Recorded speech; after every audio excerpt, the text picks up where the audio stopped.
Olivia, halos hindi ako makapaniwala. Dati, akala ko Manchester lang ang lugar kung saan ako nabibilang.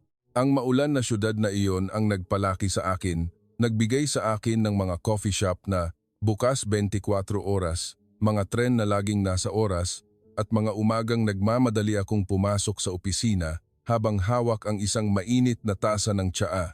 Nabuhay ako sa isang pamilyar na ritmo. Fast food, Uber, Amazon Prime. Ang hapunan ko ay laging mag-isa sa harap ng laptop. Hinding-hindi ko inisip na isang araw ay iiwan ko ang lahat ng ito, lalo na ang maging manugang ng isang pamilyang Pilipino sa Pampanga. Ngunit nagsimula ang lahat sa isang napakasimpleng bagay. Isang lalaking nagngangalang Mateo.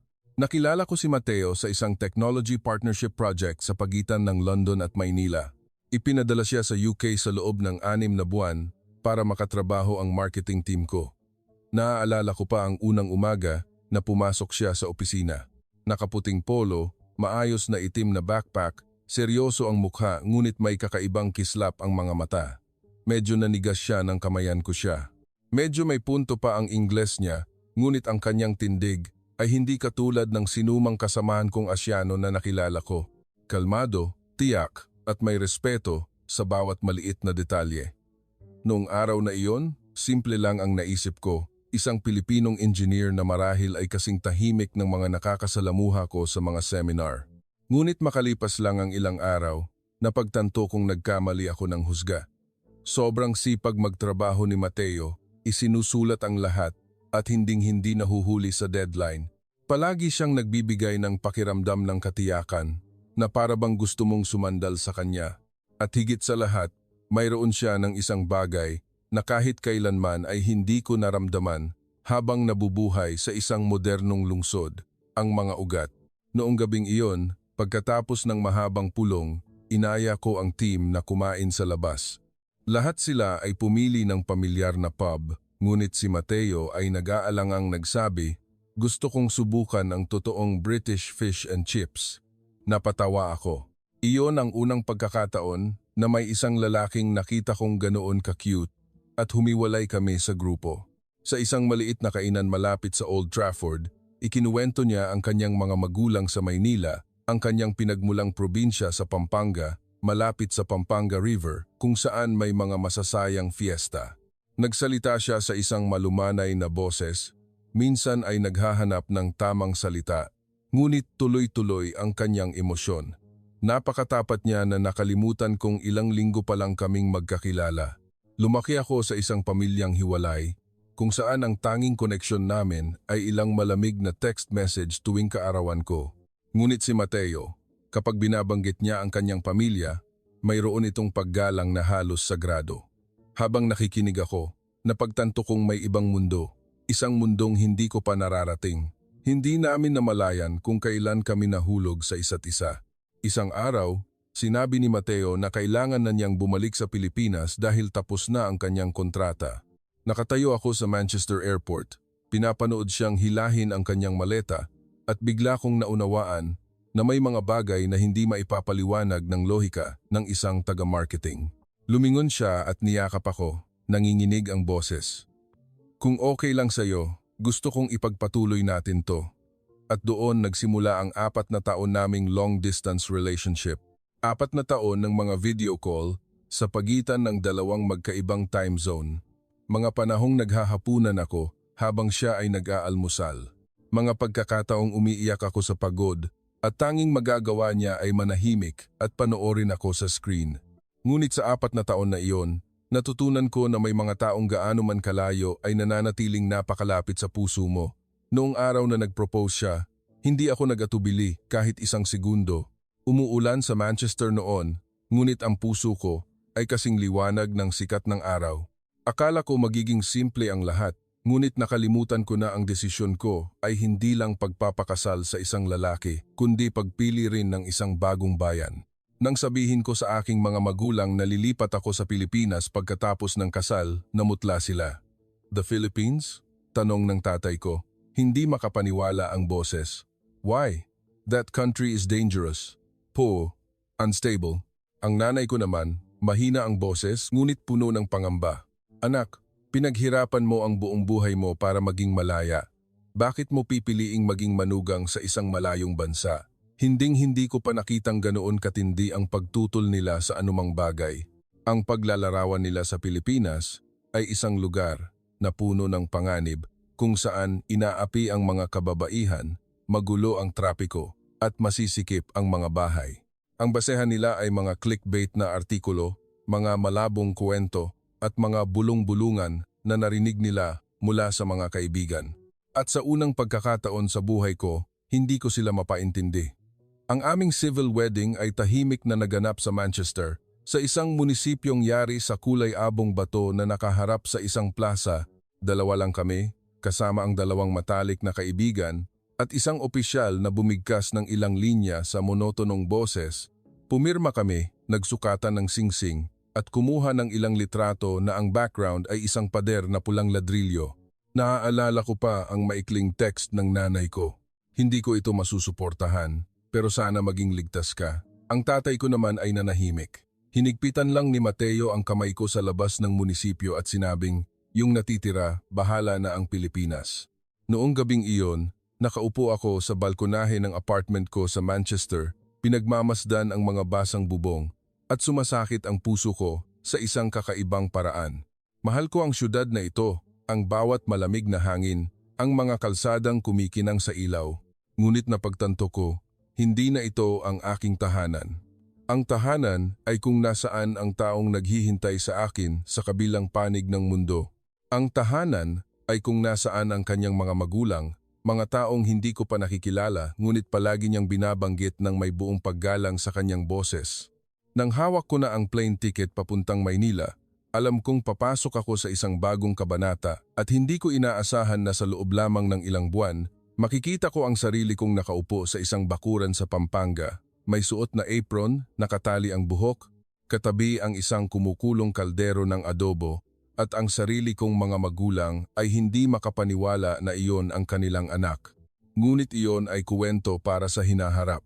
Sa sandaling iyon, habang lumilipad ang eroplano, ang tanging naririnig ko ay ang mabilis na tibok ng aking puso, kinakabahan, natatakot, ngunit sabik na parang isang batang handang tuklasin ang isang bagong mundo. Hindi ko alam kung ano ang naghihintay sa akin. Isa lang ang sigurado ako, papunta ako sa taong mahal ko, at hindi ko akalain na ang biyaheng iyon ay babaguhin ang buong buhay ko at ang aking pamilya magpakailanman. Inakala ko, pagkatapos ng mahigit 10 oras sa eroplano, ang unang sasalubong sa akin ay ang init, amoy usok at magulong tunog ng mga busina tulad ng ipinanakot sa akin ng mga balita. Ngunit nang bumukas ang pinto ng eroplano sa NAIA, ang narinig ko ay mga bulungan ng usapan na may halong tunog ng mga gulong ng maleta. Ang naamoy ko ay ang aroma ng kape na sumasama sa mainit na hangin. Nakatayo si Mateo sa tabi ko. Mahigpit ang hawak sa handle ng maleta ko na para bang takot siyang tatakasan ko siya. Ngumiti siya, malumanay ang boses. Welcome to Manila. Napalunok ako, tumingin sa labas sa malawak na bintana. Maaliwalas kahit medyo makulimlim, tuyo ang runway, at ang mga baggage cart ay maayos na nakalinya hindi tulad ng magulo at atrasadong imahe na laging sinasabi ng mga magulang ko. Paglabas namin sa arrival area, nakita ko ang isang matangkad at kayumangging lalaki, may mga puti na ang buhok, at sa tabi niya ay isang mas maliit na babaeng nakasuot ng kulay-abong sombrero. May hawak silang isang bungkos ng dilaw na bulaklak at isang karatulang nakasulat ang Welcome Home sa medyo tabinging Ingles. Hinigpitan ni Mateo ang hawak sa kamay ko, kumislap ang kanyang mga mata. Sila ang tatay at nanay ko. Bumilis ang tibok ng puso ko. Nakaharap na ako sa napakaraming mahihirap na kliyente, sa mga bigating boss. Ngunit ang sandaling iyon, na kailangan kong yumuko at magbigay galang sa aking magiging mga biyenan sa isang malayong paliparan, ay nagpanginig sa akin na parang isang teenager sa unang job interview. Mano po, tay? Mano po, nay? Sabi ko sa pira-pirasong Tagalog. Tumawa ng malakas ang tatay niya, tinapik ang balikat ng anak, at saka lumingon sa akin, mabait ngunit matalas ang tingin. Napagod ka ba sa biyahe, Hija? Bawat salita ay mabagal, na para bang takot siyang hindi ko maintindihan. Nautal ako, oo po, medyo po.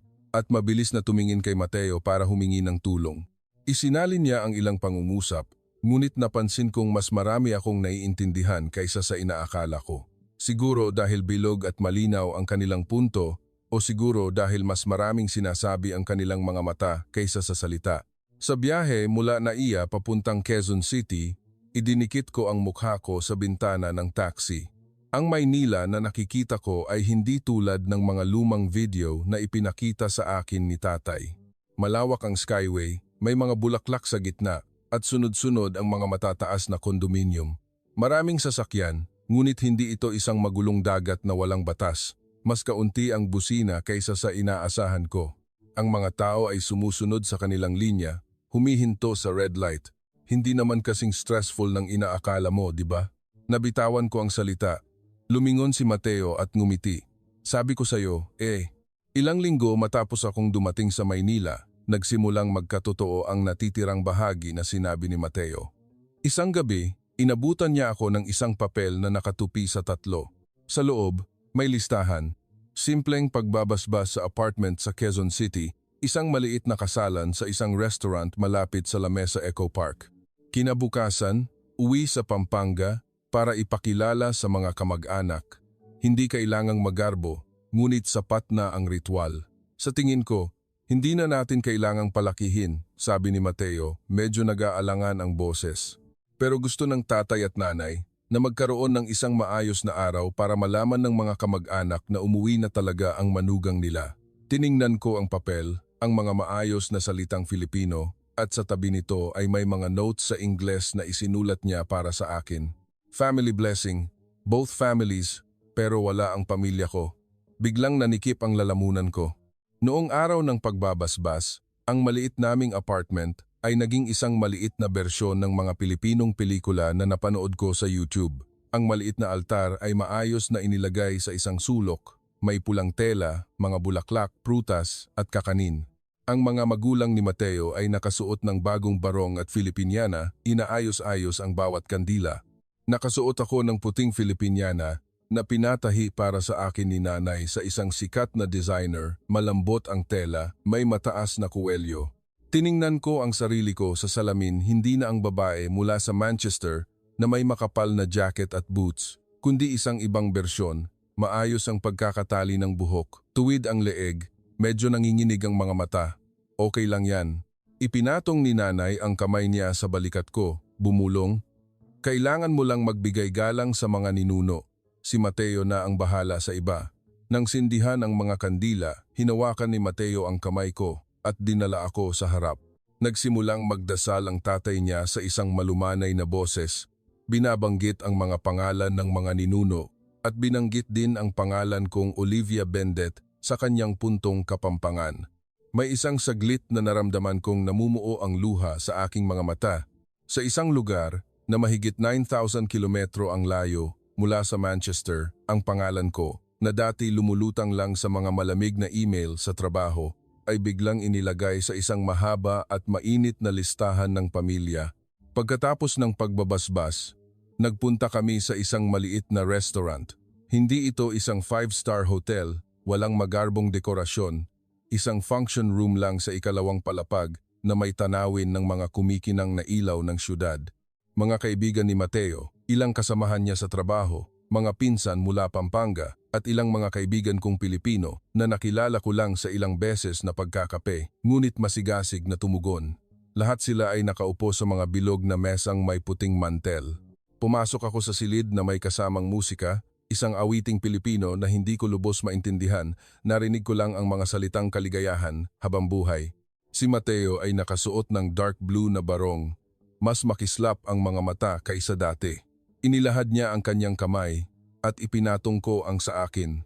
Nilapitan namin ang bawat mesa, yumuko para bumati at tumanggap ng mga pagbati sa pinaghalong Filipino at Ingles.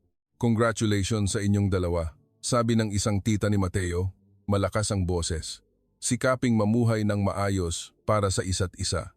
Ganyan, panatag na ang mga lolo't lola ninyo. Hindi ko lubos na naintindihan, ngunit isinalin ito ni Mateo sa taing ako. Binabati tayo ni tita na sana'y matuto tayong mamuhay ng mabuti para gabayan tayo ng mga ninuno natin Ngumiti ako at yumuko para magpasalamat. Naramdaman ko sa pagbating iyon ang isang bagay na napaka-Pilipino. Ang kasal ay hindi lang tungkol sa dalawang tao, kundi pati na rin sa mga pumanaw na. Nang tawagin ng MC ang dalawang pamilya para magbigay ng mensahe, lumitaw ang puwang. Sa isang panig, naroon ang mga magulang ni Mateo, nagbigay ng simpleng ngunit seryosong mensahe. Sa kabilang panig, kung saan dapat naroon ang mga magulang ko, dalawang silya ang nanatiling bakante. Tiningnan ako ni Mateo. Ang mga mata niya ay nagtatanong, "Okay ka lang?" Tumango ako. Kaya kong magsalita para sa kanila. Bulong ko.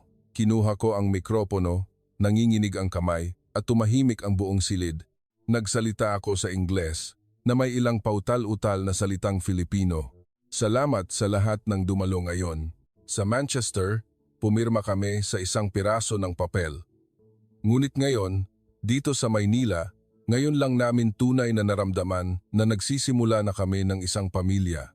Wala rito ang mga magulang ko, ngunit naniniwala ako na balang araw, kapag nakita nila kung paano namumuhay ang pamilya ni Mateo, maiintindihan nila kung bakit pinili ko ang Pilipinas. May pumalakpak sa ibaba. Tahimik na tumango ang biyenan kong lalaki, namumuo ang luha sa kanyang mga mata.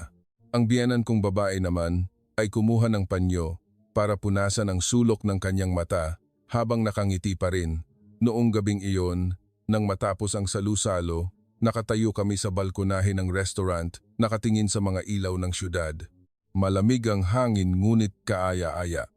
Nag-vibrate ang telepono ko. Nagpadala si nanay ng isang text na may kasamang screenshot ng live stream ng isang kaibigan ko. Isang linya lang ang isinulat niya, "Mas maganda ang ngiti mo kaysa dati." Kahit nag-aalala pa rin ako, ipinagdarasal kita.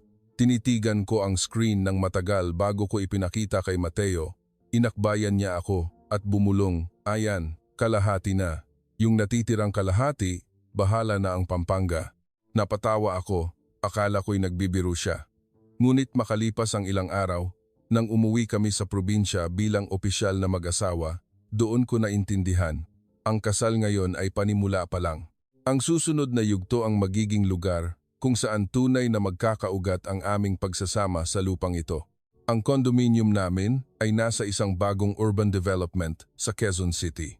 Pagbukas ng elevator, maliwanag at malinis ang pasilyo, may amoy ng sampagita mula sa kung saan. Binuksan ni Mateo ang pinto ng apartment, ipinasok ang mga maleta at lumingon sa akin na may pag-aabang. Simple ang sala at ang balkonahe ay may tanawin ng common area ng kondo kung saan may mga batang nagbibisikleta at ilang matatandang dahan-dahang naglalakad. Home, maikli niyang sabi. Ito ang unang pagkakataon na narinig ko ang salitang tahanan na hindi konektado sa Manchester, kundi sa isang lugar na kalahating mundo, ang layo. Sa mga unang araw, para akong nabubuhay sa dalawang mundo. Sa umaga, kapag nasa trabaho si Mateo, binubuksan ko ang laptop at ipinagpapatuloy ang aking remote marketing job. Sa tanghali, sinusubukan kong mamili sa supermarket sa ibaba ng gusali, itinutulak ang cart habang pinipilit basahin ang mga etiketang Filipino. Ano ang baboy ramo? Paano naiiba ang kangkong sa spinach? Alin sa patis at toyo ang soy sauce? Paulit-ulit akong nagpapadala ng mga larawan kay Mateo para magtanong, "Pwede bang kainin to?" Sasagutin niya ako ng isang laughing emoji at matiyagang ipapaliwanag ang bawat isa. Gabi-gabi, kumakain kami sa isang karinderya malapit sa gate ng complex. Ito ang unang beses na umupo ako sa isang mababang plastik na upuan. Sa harap ko ay isang mainit na mangkok ng goto at sa paligid ko ay ang ingay ng tawanan ng iba't ibang tao, mga construction worker, estudyante, mga tindera. Noong una, medyo tensyonado ako. Paano ang kalinisan? Paano ang food safety? Ngunit ang unang higop ko ng sabaw ay nagpawi sa lahat ng iyon. Iyon ay isang lasa na hindi ko pa natikman sa buong buhay kong kumakain ng fast food sa UK. Malinamnam, mabango, at nagpapainit hanggang sa tiyan. Not bad, right? Tanong ni Mateo. Tumango ako. Puno pa rin ng pagkain ang bibig ko. Kung dadalhin mo rito si tatay, siguradong matutulala muna siya. Sa ikalawang weekend ko sa Maynila, sinabi ni Mateo, "Gusto kitang dalhin sa probinsya ng tatay sa Pampanga. Isang araw lang, para makilala mo ang mga kamag-anak at malaman kung ano ang isang fiesta. Napahinto ako. Uwi sa probinsya? Hindi ba't nasa Pilipinas na tayo? Sa isip ko, ang probinsya ay konektado sa mga malabong imahe, mga daang lupa, mga bahay na yero, mga manok na tumatakbo kung saan-saan. Tiningnan ko ang aking mga daliri, ang mga kuko kong sanay sa malinis na keyboard, at bigla kong naisip ang sarili kong nakatayo sa bakuran ng kung sino, hindi alam kung ano ang sasabihin o gagawin. Isang oras lang ang biyahe mula Maynila, pagpapakalma ni Mateo. Bayan na rin yon, sementado na ang mga kalsada. May simbahan, may plaza, may ancestral house. Naghihintay sina tatay at nanay. At saka, si tatay ang panganay sa magkakapatid, kaya ikaw ang magiging asawa ng panganay.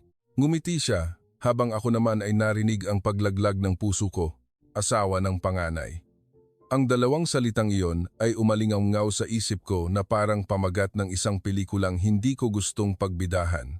Noong gabing iyon, nag-video call ako kay nanay. Nakaupo siya sa kusina niya sa Manchester. Sa likod niya ang pamilyar na silver oven. "How's the Philippines?" tanong niya. Pilit na nagpapakakalma. Ikinuwento ko ang tungkol sa kondo, sa supermarket, sa murang pero masarap na goto, at sa katotohanang nakakapagtrabaho pa rin ako ng remote. Dahan-dahang tumango si nanay, tila mas napapanatag. Hanggang sa sinabi ko, "This weekend, uuwi kami sa probinsya ng tatay ni Mateo sa Pampanga. Mukhang maraming kamag-anak doon." Natigilan ang mukha ni nanay sa screen. Probinsya, rural area, kumunot ang noo niya. "Olivia, remember to keep your distance. Don't let anyone force you to serve the entire family. You are educated, you have a career. Don't become someone's housemaid. Okay?" Pilit akong ngumiti. Sinubukang ipaliwanag na isa lang itong pagbisita, na okay ang lahat. Ngunit ang pariralang asawa ng panganay ay patuloy na umiikot sa isip ko na parang isang madilim na ulap. Sabado ng umaga, umalis kami bago pa man uminit ang sikat ng araw. Dumaan ang kotse palabas ng Maynila, sa mga luntiyang palayan at sa mas maliliit na kalsada ng baryo. Nakita ko ang mga bahay na may pulang tisa, malalawak na bakuran, mga puno ng saging at mga palaisdaan na sumasalamin sa kalangitan. May mga bahaging sobrang kitid ng daan na kung sa UK ito, siguradong hihinto ang mga sasakyan para magtalo. Dito, dahan-dahan silang nagbibigayan, walang bumubusina. Ang bahay ng lolo at lola ni Mateo ay malapit sa simbahan ng bayan, isang lumang bahay na bato, ngunit malinis. May bakurang pulang ladrilyo at sa gitna ay isang puno ng suha na hitik sa bunga. Pagkakita sa amin, isang babaeng nasa katanghaliang gulang na nakasuot ng duster ang tumakbo palabas. May mga puting harina pa sa kamay. "Nandyan na pala kayo. Ito ba yung manugang nakana?" Umalingaw-ngaw ang tawanan sa buong bakuran. Natigilan ako. Namula ang mukha ko. Wala pang tumawag sa akin ng ganoon. Manugang na, kana pa. Sa loob ng bahay, ang amoy ng ginigisang bawang, patis, at dahon ng saging ay naghahalo-halo, lumilikha ng kakaiba ngunit kaaya-ayang aroma. Ang biyenan kong si Nanay Lita ay nakaupo sa tabi ng isang mesa, mabilis na naghihiwa ng mga sangkap. Nang makita ako, tumayo siya, pinunasan ang kamay sa apron, at hinawakan ang kamay ko. "Uwi ka sa probinsya, Hija. Siguradong maninibago ka sa una." Pilit akong sumagot ng opo at umupo sa gilid ng isang silyang kahoy, parang isang bagong estudyante. Buong tanghali, maraming pumapasok at lumalabas. Lahat ay mausisang nakatingin sa akin, ngunit walang nagpakita ng pagkainis. Tinanong nila ako ng ilang bagay sa Filipino. Isinalin ni Mateo at nagtawanan sila. May isang batang babae, mga 10 taong gulang, na may 2 tirintas sa buhok, ang lumapit at umupo sa tabi ko. "Ako po si Nika. I know how to speak English, a little. Tapos seryoso siyang nagtanong, "Auntie, you like Philippines?" Muntik na akong matawa sa pagbigkas niya ng auntie pero tumango ako. "Yes, I like it." Bigla, naramdaman kong mas madali na akong huminga. Kahit papaano, hindi ako ganap na pipirito.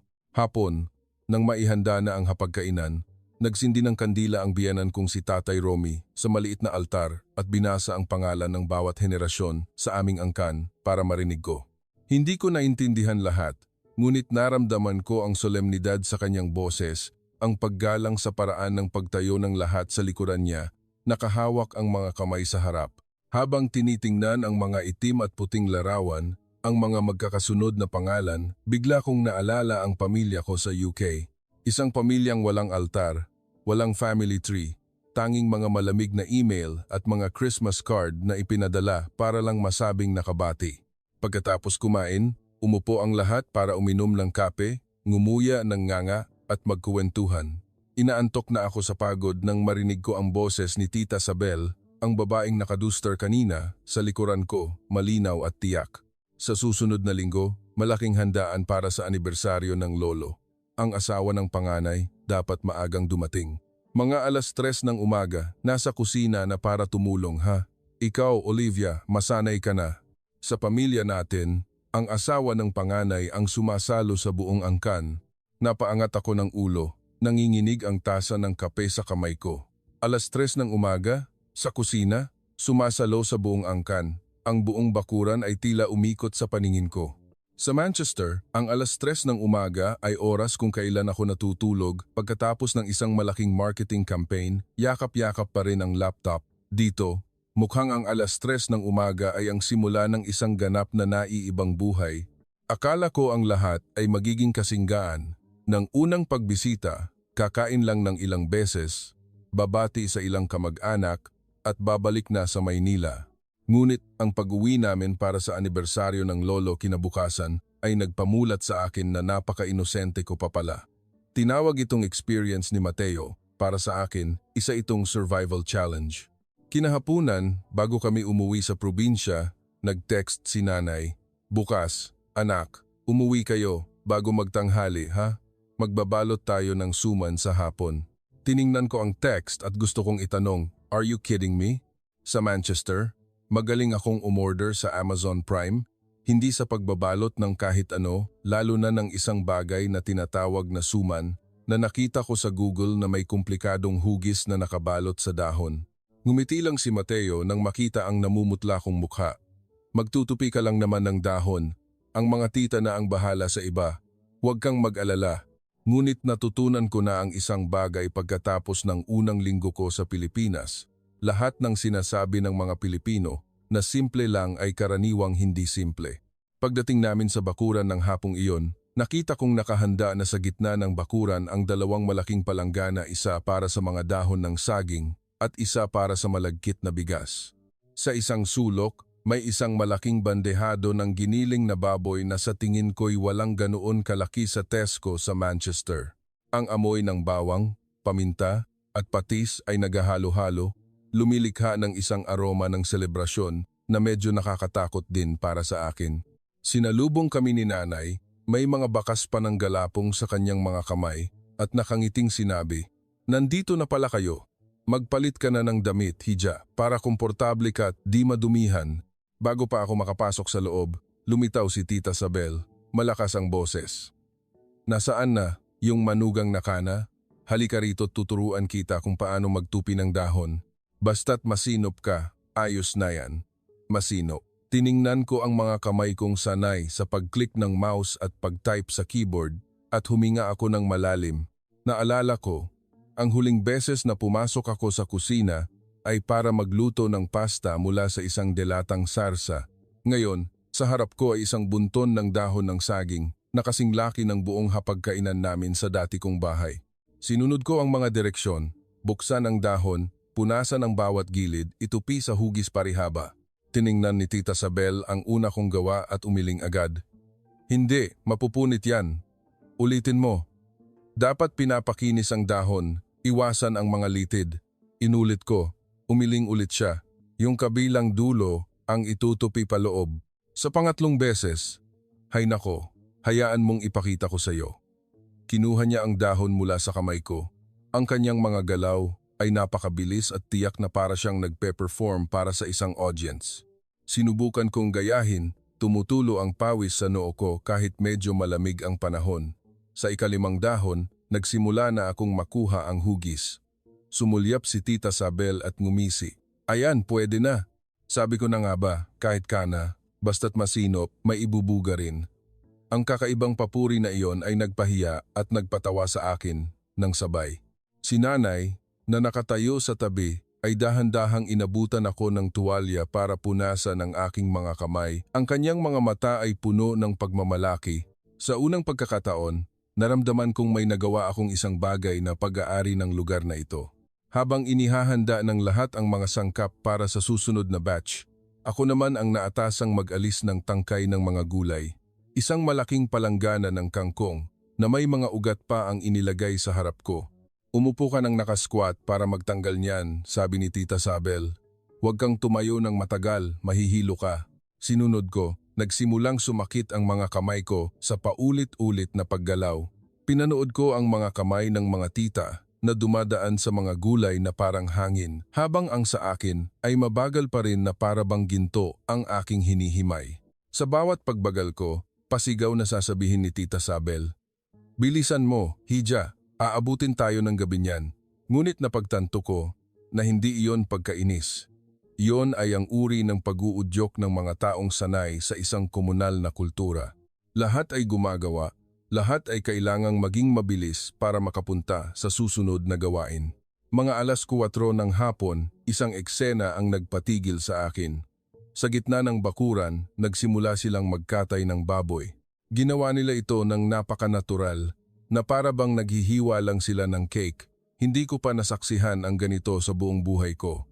Sa Manchester, ang karne ay lumalabas sa supermarket bilang malinis, pulang piraso, walang ugat, walang dugo. Ngunit dito, lahat ay nangyayari sa harap ng aking mga mata.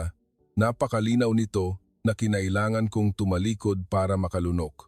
Lumapit si Mateo, inakbayan ako, at bumulong, "Okay lang, hindi naman ikaw ang gagawa. Lumayo ka lang ng kaunti." Tumango ako, ngunit ang puso ko ay kumakabog na parang katatapos lang tumakbo. Dumating ang gabi nang mas mabilis at mas malamig kaysa sa inaasahan ko. Ang buong pamilya ay nagtipon sa paligid ng isang kalande kahoy sa labas ng bakuran, kung saan isang malaking kaldero ang kumukulo. Ang mga bata ay nagtatakbuhan, habang ang mga matatanda ay maingay na nagkukuwentuhan. Hinila ako ang manipis kong jacket, ngunit ramdam ko pa rin ang lamig ng hangin ng probinsya. Katabi ko si nanay. Dahan-dahan niyang ipinatong ang kanyang kamay sa aking tuhod. "Ginaw ka, Hija. Bukas, mas mahirap ang paghahanda ng handa." Huminga ako ng malalim at pilit na ngumiti. "Kaya ko po." Marahang tinapik ni nanay ang kamay ko. Ang kanyang mga mata ay mabait at malalim na, para akong nakatingin sa isang bagay na sinauna at mas matatag kaysa sa panahon. Noong gabing iyon, natulog ako sa isang kama na may 2 makapal na kumot. Pumasok ang hangin sa siwang ng bintana, nagpapagalaw sa kurtina. Nakahiga ako roon, dilat ang mga mata, pilit na hindi iniisip ang umaga kinabukasan ng araw na kailangan kong pumasok sa kusina ng 3:00 ng madaling araw kasama ang mga tita. Sa Manchester, ang 3:00 ng umaga ay oras para uminom ako ng tsaa bago ang deadline. Dito, ang 3:00 ng umaga ay tila ang oras kung kailan sinisimulan ng mga manugang sa pamilya ang isang mahabang araw sa mainit na kusina. Nang magsimula akong antukin, isang maagang tilaok ng manok ang umalingaw-ngaw mula sa kung saan, na para bang nagpapaalala sa akin na ang buhay dito ay hindi naghihintay para sa sinuman. Itinaas ko ang kumot hanggang sa aking baba at huminga ng malalim. Sa dilim, tinanong ko ang aking sarili, kakayanin ko ba ito? Ngunit ang pinaka nakakabahala sa akin ay hindi ang pagod ng kinabukasan, kundi ang pakiramdam na pumapasok ako sa isang mundo na, kung hindi ako mag-iingat, ay babaguhin ako magpakailanman. Hindi ko alam kung handa na ako, ngunit ang muling tilaok ng manok ay parang isang sagot. Handa man o hindi, darating pa rin ang bukas. Wala na akong atrasan, hinding-hindi pa ako gumising ng 3:00 ng umaga sa buong buhay ko sa Manchester. Iyon ang oras na nanonood ako ng Netflix o tinatapos ang isang proposal. Ngunit noong umagang yon, nang marinig ko ang mahinang katok sa pinto at ang boses ni nanay na bumubulong, "Anak, gising na." Iminulat ko ang aking mga mata na para bang hindi ako natulog. Madilim pa sa labas, tanging isang madilaw na ilaw sa bakuran ang nagbibigay liwanag sa bintana. Tiningnan ko ang orasan, 3:04 AM. Masakit ang mga mata ko, nanlalamig ang katawan, ngunit ang ingay sa labas ay nagpapahiwatig na matagal nang nagsimula ang iba. Nagmadali akong nagsuot ng sweater, isinukbit ang isang manipis na scarf at tumakbo palabas ng bakuran. Isang malamig na hangin ang sumalubong sa mukha ko na nagpanginig sa akin. Sa ilalim ng ilaw, ang mga tita ay nakatayo na sa paligid ng ilang malalaking mesa, mesa ng karne, mesa ng gulay, mesa ng mga pampalasa. Ang amoy ng bawang, luya at patis ay naghahalo-halo na para akong nakatayo sa loob ng isang higanteng lalagyan ng rekado. Nakita ako ni Tita Sabel at sumigaw. Gising na pala ang manugang na kana. Halika rito, umupo ka. Ngayon, kailangang bilisan para hindi tayo mahuli sa oras ng pag-aalay. Bago pa ako makabawi, isang malaking batya ng gulay na kasing laki ng maleta ko ang inilagay sa harap ko. Tanggalin mo yung mga dahon na hindi bata at hindi matanda ha. Pagkatapos, hugasan mo ng 3 beses, sabi niya habang ipinapakita kung paano.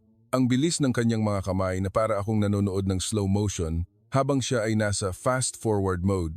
Nagsimula akong magtanggal ng dahon. Nanigas ang mga kamay ko sa lamig, ngunit mas malamig pa ang tubig na panghugas.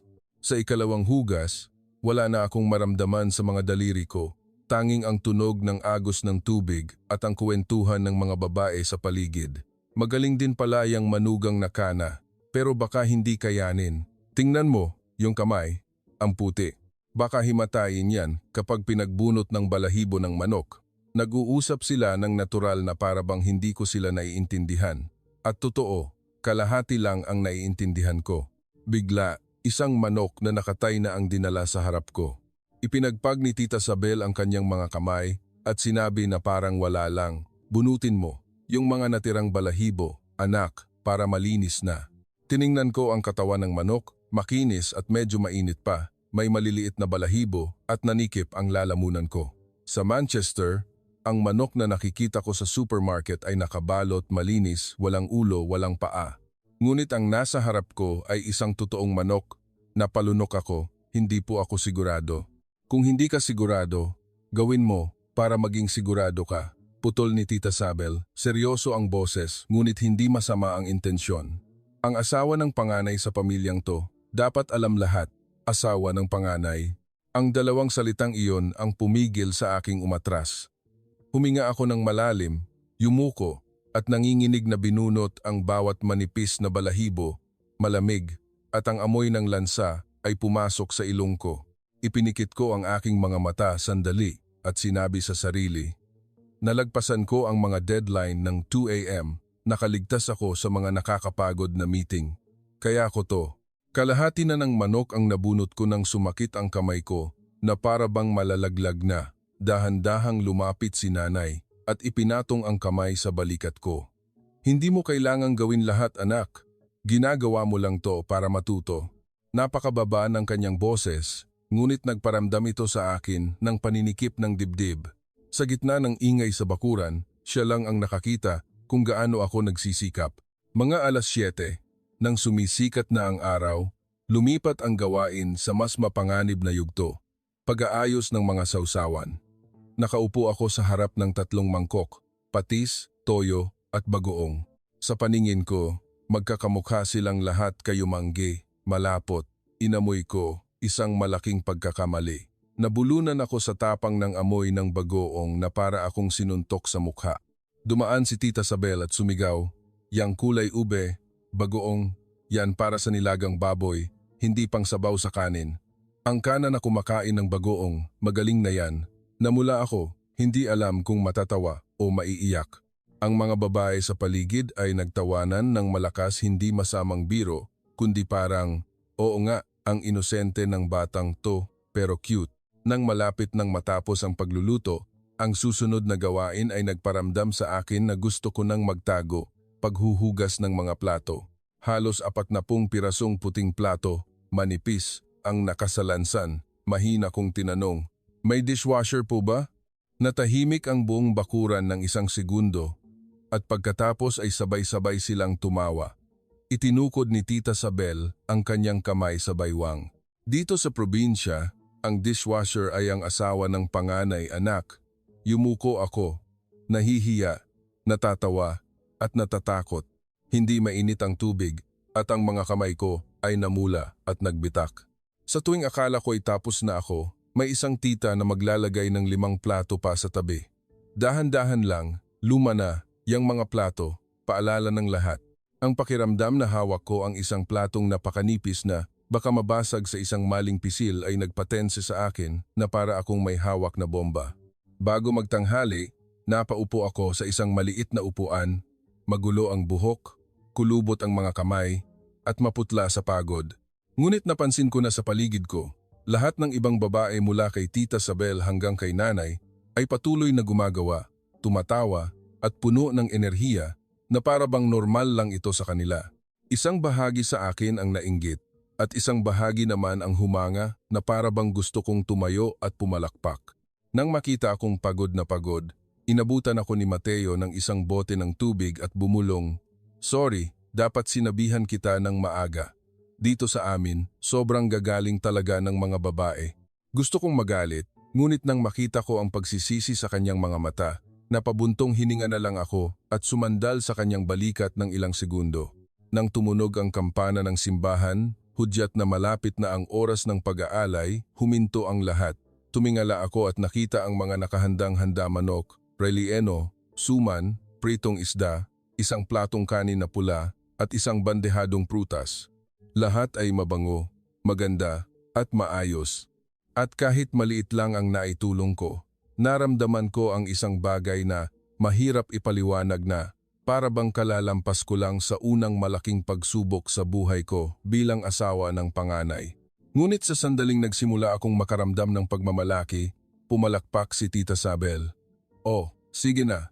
Pagkatapos kumain, magliligpit pa tayo, mag-aayos ng plato, maghuhugas ng kaldero. Ngayon pa lang to. Bukas, dadalaw pa tayo sa sementeryo." Natigilan ako. Akala ko, tapos na. Lumalabas, nasa unang kabanata pa lang pala ako ng buhay bilang asawa ng panganay. At nagsimula akong magtanong sa sarili, magtatagal kaya ako rito o matatalo ako ng Pampanga? Inakala kong pagkatapos ng handaan sa umaga, hihina na ang lahat para makapagpahinga ako. Ngunit hindi. Pagkahiga ko pa lang sa kama, hindi pa man pumipikit ang mga mata ko, sumigaw na si nanay mula sa labas. "Anak, gising na. Kumain ka na ng tanghalian. Tapos magpahinga ka sandali bago tayo manood ng practice ng mga kumakanta sa plaza." Iminulat ko ang mga mata ko na para bang hindi ako natulog. Masakit ang buong katawan ko na parang nag-crossfit ako. At ang isip ko ay puno pa rin ng amoy ng patis at usok na kumapit sa buhok ko. Nakita ni Mateo ang paghihirap ko at bahagyang ngumiti. "Kayanin mo. Kapag nalampasan mo to, magiging alamat ka na sa baryo." Sinamaan ko siya ng tingin, pero sa totoo lang, medyo ipinagmalaki ko ang sinabi niya. Mas marami pang tao sa tanghalian kaysa sa inaasahan ko. Halos mapuno ang bakuran ng mga kamag-anak. Naglatag sila ng mahahabang mesa, magkakatabi silang umupo, at maingay ang tawanan at kuwentuhan. Yumuko ako para anyayahan ang bawat tita at tito ayon sa itinuro ni nanay. "Kain po tayo." Sa bawat maling bigkas ko, nagtatawanan ang buong mesa. Ang kana, ang cute magsalita ng Kapampangan, namula ako, ngunit masaya rin. Sa Manchester, ang tanghalian ko ay karaniwang isang sandwich o pritong manok na kinakain ng nagmamadali sa harap ng keyboard. Dito, kumakain ang lahat habang nagkukumustahan, pinag-uusapan ang ani, mga anak at mga usapin ng angkan. Walang tigil ang tawanan. Natulala ako at napagtanto. Matagal na panahon na akong hindi nakaupo sa isang malaking handaan na tulad nito, isang tunay na hapunan ng pamilya. Pagkatapos ng tanghalian, habang nagpapahinga ang lahat, sumama ako kay Mateo sa palaisdaan malapit sa simbahan. Ang gininto ang sikat ng araw ay kumikinang sa ibabaw ng tubig at may mahinang amoy ng dayami sa hangin. Sa di kalayuan, maririnig ang ensayo ng mga kumakanta para sa programa sa hapon. "May ganito ba kayo sa inyo?" tanong ni Mateo. Umiling ako. "Wala. Watak-watak ang pamilya ko. Bawat isa ay may sariling buhay. Minsan, kahit Pasko, hindi kami sabay-sabay kumakain." Marahang tumango si Mateo. Walang sinabi. Ngunit ang kanyang mga mata ay nagbigay sa akin ng kakaibang kapayapaan na para bang naiintindihan niya ang lahat ng puwang sa buhay ko na hindi ko kailanman sinabi. Pagsapit ng 3:00 ng hapon, nagsimulang tumunog ang kampana. Sumama ako kay nanay sa agos ng mga taong papunta sa plaza. Ngayon ang araw ng pag-aalay ng kanilang angkan, kaya kailangang maghanda ng maliit na handog ang mga babae. Inabutan ako ni nanay ng isang bandehado ng nganga na napakaganda ng pagkakaayos. Hawakan mo, to, para sa akin anak. Huwag kang lalayo sa akin, tumango ako. Maingat na hawak ang bandehado na parang isang mamahaling bagay. Puno ng tao ang plaza, makapal ang usok ng insenso, at ang ingay ng tawanan ay may halong tunog ng mga tradisyonal na awitin. Nakatayo ako roon na para akong pumasok sa isang ibang mundo, isang mundong hindi ko kailanman naisip nang unang marinig ang salitang Pilipinas. Nang magsimulang kumanta ang mga awit, natigilan ako. Ang kanilang mga boses ay malinaw at magkakaugnay, malambot na parang seda. Kinilabutan ako. Ang mga awit ay tila hindi lang nagmumula sa plaza, kundi pati na rin sa lupa, sa mga kawayan, sa mga lumang bubong na tisa. Bumulong si nanay sa tainga ko. Iyan ang mga awiting bayan natin anak. Sa bawat fiesta, mayroon yan, hindi ako sumagot. Isang kakaibang emosyon ang dumaloy sa akin. Sa Manchester, ang musika ko ay EDM, malakas na bass at mga sigaw sa speaker. Ang naririnig ko rito ay parang nagbubukas ng isang pinto sa puso ko na hindi ko alam na mayroon pala. Nang matapos ang programa, papalubog na ang araw. Akala ko makakapagpahinga na ako, ngunit biglang lumitaw si Tita Sabel sa harap ko, nakapamaywang. Hoy, manugang na ka na. Sumama ka sa akin sa bahay ni Kumpareng Dindo. Magpipiga tayo ng kalamansi para sa inumin ng mga bisita. Natigilan ako. Gaano po karaming kalamansi? Iwinagayway ni Tita Sabel ang kamay na para bang maliit na bagay lang. 10 kilo lang. Bilisan mo. Gusto ko nang bumagsak. Sa UK, ang pagpiga ng isang lemon para sa salad ay nakakapagod na. Dito, isang batya na kasing laki ng labahan. Tiningnan ko ang mga kamay kong namumula sa paghuhugas ng plato kaninang umaga at saka ang batya ng kalamansi. Ang unang naisip ko ay tumakas. Ngunit nakita ko si nanay na may ginagawa ng iba. Lahat ay abala. Huminga ako ng malalim at itinaas ang manggas ng damit ko. Sige po, susubukan ko. Ang pinaka hindi ko inaasahan sa hapong iyon ay hindi ang batya ng kalamansi, kundi si Nika. Umupo siya sa tabi ko, hindi ko namalayan kung kailan, at inabutan ako ng isang maliit na pangkudkod ng balat. Ate, gamitin niyo to para mas madali. Napatawa ako. Salamat. Ngumiti si Nika, ipinapakita ang bungi niyang ngipin. Go ate, kaya mo yan. Ang simpleng salitang iyon ay nagpainit sa puso ko. Sa buong buhay ko sa UK, walang batang nag-cheer sa akin habang nagpipiga ako ng kalamansi. Nang matapos ko ang batya ng kalamansi, namamanhid na ang kamay ko, ngunit gumaan ang pakiramdam ko. Tumayo ako at nagkasalubong ang mga mata namin ni nanay. Tinitigan niya ako ng ilang segundo at marahang tumango. Isang simpleng tango, ngunit sapat na para maramdaman kong nalampasan ko ang isang malaking pagsubok. Gabi, kumain ang buong angkan, nagtawanan at pinanood ang mga kumakanta sa plaza na napapalibutan ng mga makukulay na parol.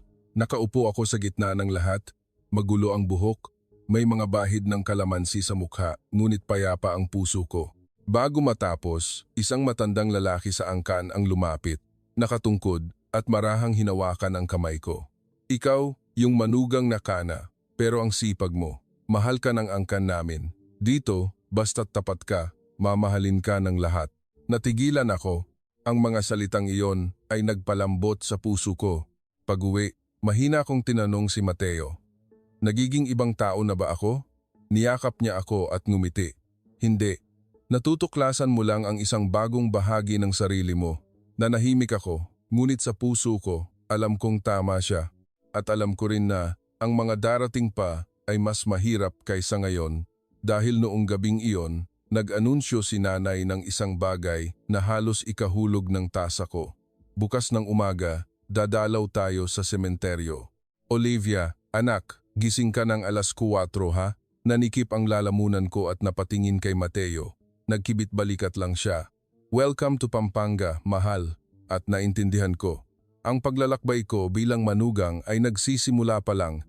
4:00 ng umaga, Umalingaw-ngaw ang alarm na parang may sunog. Napabalikwas ako, kinakapa ang snooze button habang iisa lang ang nasa isip ko. Imposible.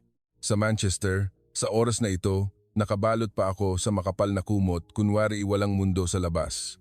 Sa Pampanga, kumakatok na si nanay. Olivia, anak, gising na. Pupunta tayo sa sementeryo. Humiga pa ako ng eksaktong 3 segundo, tiningnan si Mateo sa mahinang ilaw at ngumiti siya na parang walang pakialam. Bangon na, mahal. Unang beses nang manugang nakana sa sementeryo ng angkan. May maikukuwento ka sa mga anak natin. Nagmura ako sa Ingles, ngunit bumangon pa rin. Nang tumapak ang mga paa ko sa malamig na sahig, napagtanto kong may mga bagay na hindi ko mauunawaan kung mananatili lang ako sa Manchester at huhusgahan ang lahat. Sa kusina, gising na sina nanay at tita Sabel. Makapal ang usok, kumukulo ang tubig at ang amoy ng luya, tsaa at natirang suman ay naghahalo-halo kakaiba ngunit kaaya-aya. Kainin mo muna tong suman para hindi ka gutumin. Tapos tulungan mo akong ihanda ang mga bulaklak, kandila at insenso, sabi ni nanay habang mabilis na inaayos ang mga alay. Kinagat ko ang mainit na suman. Naalaala ang mga nagmamadaling umaga sa UK, isang takeaway na kape at malamig na sandwich. Dito, 4:30 pa lang pero ang mga matatanda ay gumagawa na parang buong araw na. Ang lahat ay hinati-hati.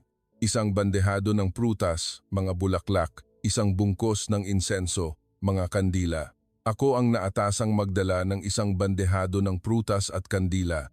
Si Nika ay tumatakbo sa tabi ko, may hawak na bulaklak. Ate, dahan-dahan po, madilim ang daan papuntang sementeryo. Napalunok ako. Sementeryo. Ang tanging karanasan ko roon ay sa tanghali, sumusunod sa isang karo ng patay, tatayo ng ilang minuto at uuwi na. Walang tinatawag na pagdalaw sa sementeryo ng buong angkan. At madilim pa sa labas. Ang buong baryo ay puno ng mga anino ng mga taong may hawak na flashlight, tahimik na naglalakad sa iisang direksyon. Ang lamig ay tumagos sa aking sweater. Makitid ang daan at sa magkabilang gilid ay mga palayan na nababalot ng hamog. Sumunod ako kay Mateo. Pilit na tinutumbok ang kanyang mga yapak para iwasan ang mga putik. Sa paakyat na daan papuntang sementeryo, nadulas ako. Muntik nang mahulog ang bandehado ng prutas, ngunit isang magaspang ngunit matatag na kamay ang humawak dito. Ako na ang magdadala, sabi ng isang lalaking nasa katanghaliang gulang. Ang manugang nakana, sa unang beses, dapat flashlight lang ang hawak. Nahihiya akong nagpasalamat. Sa UK, ako palagi ang tagatulong, ang nakakaalam ng batas, ng tama. Dito, sa dilim ng isang daan sa probinsya, ako ang lampa na kailangang tulungan. Ang sementeryo ng kanilang angkan ay nasa isang maliit na burol na nakatanaw sa Pampanga River. Nang buksan ng lahat ang kanilang mga ilaw, lumitaw ang 12 ng mga lapida sa gitna ng hamog, maayos na nakalinya. Inilatag ni tatay ang pangunahing alay sa harap ng pinakamalaking puntod, nagsindi ng kandila at nagbuhos ng alak. Iyan ang puntod ng aming ninuno, bulong ni Mateo. Mamaya, babasahin ni tatay ang pangalan ng bawat henerasyon. Tumayo ako sa likuran, pinagmamasdan. Ang bawat pamilya na naghiwa-hiwalay sa maliliit na grupo, yumuyuko para punasan ang mga lapida, magbunot ng damo at ayusin ang mga bulaklak. Walang nagrereklamo, walang nakasimangot, tanging mga mahinang usapan, ang kaluskos ng mga damit at ang amoy ng insenso na lumulutang sa hamog. Inabutan ako ni nanay ng isang basahan. Punasan mo tong mga lapida sa banda rito, anak. Ito ang puntod ng mga tiyo at tita ni Mateo. Lumuhod ako sa harap ng isang lumang puntod. Nakaukit ang pangalan ng isang lalaking may kaparehong apelyido ni Mateo, namatay sa edad na 21. Sa ilalim, may maliit na nakasulat, namatay sa digmaan. Biglang huminto ang kamay ko. Tiyo, yan ni Mateo, mahinang sabi ni nanay sa likuran ko. Nang magsundalo siya, wala pa siyang kasintahan. Sabi ko noon, kapag nag-asawa si Mateo, ipagsindi siya ng kandila ng asawa niya para masabing may manugang na dumalaw sa kanya. Ang simpleng salitang iyon ay tumama sa puso ko. Tiningnan ko ang kandila sa aking kamay at biglang nanikip ang dibdib ko, ngunit may kasamang init. Pautal-utal akong nagsalita sa Filipino. Ako po si Olivia, asawa po ng pamangkin ninyo.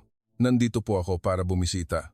Habang naririnig ko ang sarili kong nagsasalita, gusto kong umiyak. Sa UK, ang mga lolo at lola ko ay nakalibing sa isang sementeryo sa labas ng syudad. Taon-taon, may isang kumpanyang nagpapadala ng sulat para sabihing nalinis na ang kanilang puntod. Walang nagbabasa ng kanilang pangalan sa gitna ng mga kamag-anak. Walang nagsisindi ng kandila sa malamig na hamog at nagkukuwento ng kanilang buhay. Nang simulan ni tatay basahin ang talaan ng angkan, ang kanyang malumanay na boses ay umalingaw-ngaw sa hangin. Mula sa ninuno hanggang sa bawat henerasyon, bawat anak, sa bawat pangalang binabanggit, sumasagot ang lahat ng opo. Nakatayo si Mateo sa tabi ko, magalang na nakayuko. Tiningnan ko siya sa ilalim ng liwanag ng kandila, hindi na siya ang IT engineer sa isang opisina sa Maynila, kundi isang bahagi ng isang napakahabang tanikala na hindi ko pa lubos na nauunawaan. At sa isang kakaibang paraan, napagtanto kung marahan na rin akong ikinabit sa tanikalang iyon, pabalik, sumisikat na ang araw. Ang pulang araw ay lumitaw sa likod ng mga kawayan at mabilis na nawala ang hamog, inilalantad ang mga luntiang palayan. Nakaupo ako sa likod ni Mateo sa isang lumang motorsiklo. Malamig ang hangin, ngunit payapa ang puso ko. Maigpit kong niyakap ang kanyang baywang at pabirong sinabi, "Hindi ko inakala na isang araw, dadalaw ako sa sementeryo ng alas 4 ng umaga sa isang probinsya sa tabi ng ilog." Tumawa si Mateo, matatag pa rin ang hawak sa manibela. "Pero nagawa mo." Nanahimik ako. Ang mga salitang iyon ay parang isang pagkilala, hindi isang papuri, at nagustuhan ko iyon. Pag-uwi, pagod na pagod ako. Ngunit pakiramdam ko'y katatapos ko lang ng isang marathon. Ipinagtimpla ako ni nanay ng mainit na tsaa at naglagay ng atsara sa tabi. "Inumin mo to para mainitan ka." Mahirap, pero ang pagdalaw sa sementeryo ay para maalala ng mga apo ang kanilang pinagmulan. Sa susunod, kapag malayo ka, isipin mo lang to at sapat na. Tiningnan ko siya at bigla kong gustong tumawag ng nanay tulad noong bata pa ako, ngunit nanikip ang lalamunan ko. Ngumiti lang ako. "Salamat po, Nay." Tanghali. Habang nagpapahinga ang lahat, nag-video call ako sa mga magulang ko sa Manchester. Halos alas 5 ng umaga doon. Antok pa ang tatay ko habang si nanay ay nakasuot ng robe, nakaupo sa sofa. "You look terrible," sabi agad ni nanay. "Bakit ganyan ang itsura mo? Anong pinagawa nila sa'yo?" Napatawa ako. "Kalalabas ko lang po sa sementeryo kasama ang buong angkan. Dito, bago ang handaan, nililinis nila ang puntod ng mga ninuno." Kumunot ang noo ni nanay. "Alas 4 ng umaga sa sementeryo? Olivia, naiintindihan mo ba kung gaano yan nakakatakot para sa amin?" Sumingit ang tatay ko. Antok pa rin pero malinaw ang pagkainis. "Hindi namin pinalaki ang anak namin, pinag-aral sa unibersidad, para lang maging utusan ng isang grupo ng kamag-anak sa kung saang probinsya sa Pilipinas." Natigilan ako. Kung ilang buwan lang ang nakalipas, siguro sasang-ayon ako sa kanila. Ngunit ngayon, pagkatapos lumuhod sa malamig na sementeryo, punasan ang bawat lapida at pakinggan ang pagbasa sa pangalan ng mga pumanaw, tumutol ang puso ko. "Walang pumipilit sa akin, Tay," nay dahan-dahan kong sabi. "Gusto kong sumama. Tulad noong pinipilit niyo akong magsimba noong bata pa ako para daw maalala ko ang pinagmulan ko." Sumimangot si nanay. "Pero anak, para kang katulong sa kusina. Dapat isa kang international marketing specialist. Nagtatrabaho sa opisina, namimili tuwing weekend, hindi nagpipiga ng kalamansi, naghuhugas ng plato, at pumupunta sa sementeryo sa madaling araw." Sumagi sa isip ko ang mga alaala kaninang umaga. Ang magaspang na kamay na sumalo sa bandehado ko, ang bungi ni Nika, ang kumikinang na mata ni nanay nang magsindi ako ng kandila para sa tiyo ni Mateo. Napagtanto ko, sa unang pagkakataon, na ang mga ginagawa ko, kahit simple at walang kinalaman sa karera, ay nagparamdam sa akin na kabilang ako sa isang lugar. Hindi po ako nasasaktan, mahina akong sabi. Nararamdaman kong natututo akong maging bahagi ng pamilyang ito. Nanahimik si nanay ng ilang segundo at umiling. "Siguro hindi namin maintindihan. Kailangan naming makita mismo ang buhay mo." Akala ko sinabi niya lang iyon para gumaan ang loob ko, ngunit kinuha ng tatay ko ang isa pang telepono at binuksan ang kanyang email. Napag-usapan na namin ng nanay mo, sabi niya, biglang gising na. Noong nakaraang linggo, nakahanap ang nanay mo ng murang plane tickets. Ngayon, kinumpirma na namin. Ngayong Pasko, pupunta kami sa Pilipinas. Nanlaki ang mga mata ko. Ano po? Pupunta kami sa probinsya ng asawa mo, diin ng tatay ko sa bawat salita. Kailangan naming makita kung paano ka talaga nabubuhay, kasama sino at sa anong kondisyon. Kung maayos ang lahat, mababawasan ang pag-aalala namin. Kung hindi, binitin niya ang sasabihin. Sa screen, lumabas ang isang email notification, flight confirmation, London to Manila. Tiningnan ko ito na parang isang subpina. Sa labas ng pinto, narinig ko ang tawag ni nanay. Olivia, anak, mamayang hapon, manonood tayo ng mga kumakanta sa plaza ha? Napalunok ako. Sa pagitan ng dalawang dulo ng linya, sa pagitan ng pamilyar na sofa sa Manchester at ng bakurang amoy insenso sa Pampanga, naramdaman kong nakatayo ako sa gitna ng isang hindi nakikitang linya at naintindihan ko, ang pagdalaw sa sementeryo kanina ay panimula pa lang. Ang tunay na pagsubok ay magsisimula kapag tumapak na rito ang aking mga magulang. Nakatayo ako sa arrival hall ng Naya, paulit-ulit na hinihigpitan at niluluwagan ang strap ng aking bag. Ipinatong ni Mateo ang kamay niya sa balikat ko. Kalma lang, bibisita lang sila. Hindi ka iinspeksyunin. Napatawa ako. Hindi mo kilala ang tatay ko. May pag-iisip siya ng isang auditor. Kumindat si Mateo. Kung ganoon, haharapin ko siya. Tingnan natin kung sino ang mas mahirap pakisamahan.